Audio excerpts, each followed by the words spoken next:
Barron on the new Talk Radio 1450 WCTC.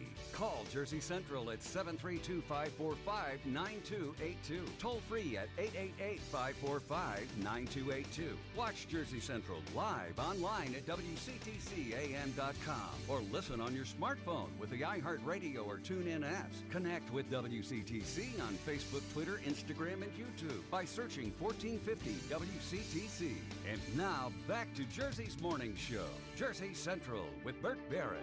6:37. Welcome back to Jersey Central on the new Talk Radio 1450 WCTC, the voice of Central Jersey. It's Burt Barron. Good morning to you. Contest is coming up in just a bit.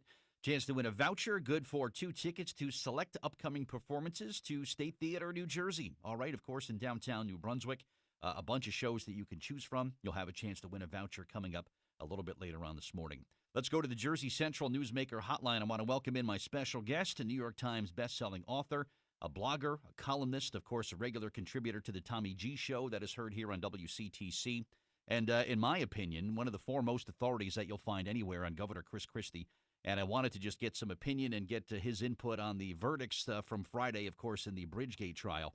So let's welcome Bob Ingle back to Jersey Central and WCTC. Bob, good morning. It's Burt Barron. How are you, my friend? Yeah, good morning. Good to be on in the mornings for a change. Yeah, great to speak with you, and thanks for making yourself available so early. Bob, I didn't want this to get lost in all the madness of the national elections that, of course, are going to be gripping us for the next several days. But the verdicts from Friday in the Bridgegate trial, give me your initial impression on those, and where do we go from here, Bob? I guess that's what I want to try to get to the bottom of in speaking with you. My impression, although I never try to guess what a jury's going to do, I'm not really surprised, given what you were hearing in the testimony. Where we go from here, well, I don't think it's really over.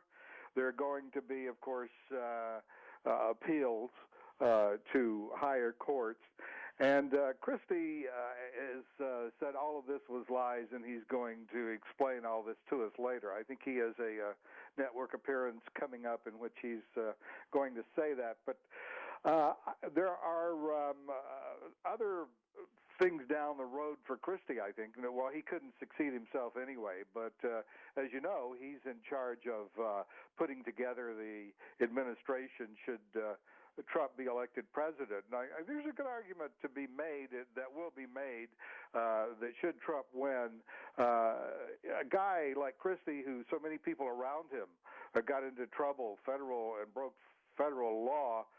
Is this guy really suited for putting together administration? So I think this is going to haunt him for a long, long time. Do you see Donald Trump perhaps, I don't know, distancing himself a little more from Chris Christie? Should he win tomorrow night? Is that what's maybe in the future? Well, I think so. In fact, that's what you see already. Over the weekend, Christie had been scheduled to be in New Hampshire and Pennsylvania for Trump, two states that are very important to them at this juncture. He was neither. He was neither place. So you can say that he decided that it would be a distraction. He didn't go.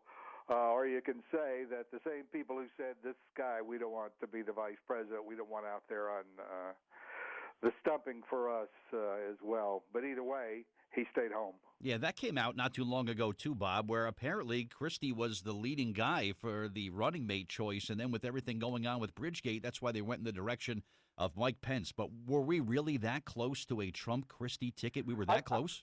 I think we were. I think Trump personally likes him. And one of the main reasons that he didn't get it is what you just said. However, there was another one. When he was U.S. attorney, he sent developer Carl Kushner to jail. Charles Kushner is his name, and so happens that Kushner's son is Jared Kushner, who happens to be married to Trump's daughter Ivanka. So if he had been the vice president, that would mean you'd have had a guy on the ticket who sent Ivanka's father-in-law to prison. Isn't that an interesting little connection, huh? Well, wow. Wow. I think, I don't actually know because nobody told me, but I would think that had more to do with it than Bridgegate. Yeah, you're probably right. Bob Ingle is with us this morning, a regular contributor, of course, to the Tommy G Show here on WCTC, New York Times bestselling author. Where do we follow you again on Bob on social media? Where can we connect? BO Bingle 99 on everything. Just Gotcha. Google me; it'll come rolling out of your computer. Gotcha. Good stuff. Let's go back to the appeals process if we could for a moment. Are we talking about maybe months or years before Bill Baroni or Bridget Ann Kelly see any potential prison time? Probably, I would say at least a year. You know, these things go very, very slowly. And the appeals courts are so backed up, I doubt if any of them are going to see this as an emergency. It has to go to the front of the line. So, yeah, I think we're dealing with Christie may be out of office before this actually happens. Now, there is one other part of this. The thing that I'm hearing about most often is with all this testimony in the trial, why wasn't Christie charged? And they asked the U.S. Attorney, Paul Fishman, about this, and he basically said that when these people were charged, the Wildstein, who is another guy who used to work for Christie, in fact, he went to high school with him, and he's the guy who pleaded guilty and provided all this evidence, was more believable than the defendants in the case, which to a lot of people thought, well, come on now, that's a little shallow, isn't it? And they think that maybe politics played a role in this somehow.